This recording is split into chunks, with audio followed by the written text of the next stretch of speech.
So this will be removing the gasket. Yeah. So yeah, I just start in the corner. So No tools, just your fingers. yeah, no tools. Yeah, don't use anything to pry or pull any pliers or putty knife. Yeah, just your fingers. Just kind of grab. You could grab it from this outside corner. You just want to try to get something to grab, not just this small little lip here.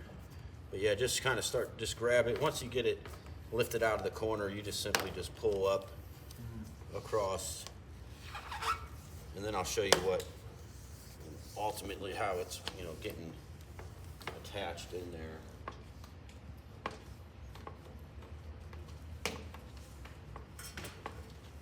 Tommy, was there talking maybe having the gaskets in stock parts of this? Yep, so we can stock the gaskets as well.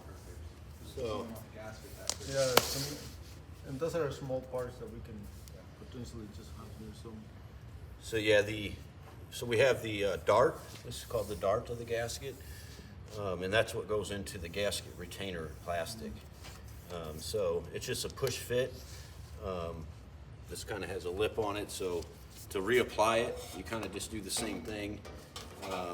There's no top and bottom on those, right, Mike? No, yeah, no top and bottom on these. So yeah, that's a good point. So sometimes a solution for a gasket that's not sealing is to always try rotating it. So you'd want to rotate the gasket 180 degrees would be your first attempt. So, and then here, let's go back to, so in this track, this is where you're going to mount your screws through the gasket retainer. You're not going to find a head small enough to fit inside of there. So do not be alarmed or concerned with that plastic. It's very flexible. It's got a lot of give to it. So you're going to use, it's going to countersink, and it's just going to kind of bite through the plastic. But the seal covers it all up. Yeah, the seal will cover that all up. But you do want the head of the screw to be inside of that track. Yep, so we are punching through that track, Yes. and so you will have an indentation Correct. in the track from punching the screw through, so it sits flush into the channel. Yeah. So yeah, we've just set the gasket back on there, and then really just kind of start in the corner. Just kind of use your thumb, and you'll kind of get a feel for that dart going in that track. So like you could see that it's in there up to that point. So you just keep going around. Yeah, you can feel it click in. It's almost like a Lego piece. You know Yeah. when it's right.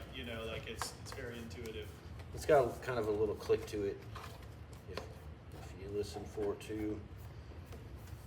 So the goal here is just to make sure that the entire dart is pushed in all the way around, and I'll show you an easy way to check that. So once we feel we have it in there,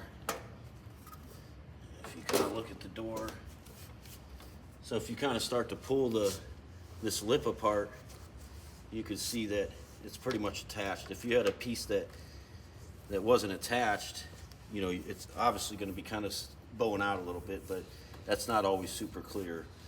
So just make sure that it is secure in there. And then this is kind of the corner. So sometimes that corner just won't seat in all the way. So you might have to kind of use the palm of your hand just to get that corner to seat in there. And that's where you could use a little silicone in the corners just to get it to make sure it doesn't, pop back out kind of over time. Also, using a heat gun, slightly heating this up, if you're not getting it to seal, is going to be a useful tool. Just be careful not to overheat it. It's going to melt. So, but rotating it and then heating it up is a kind of a last resort to get it to seal.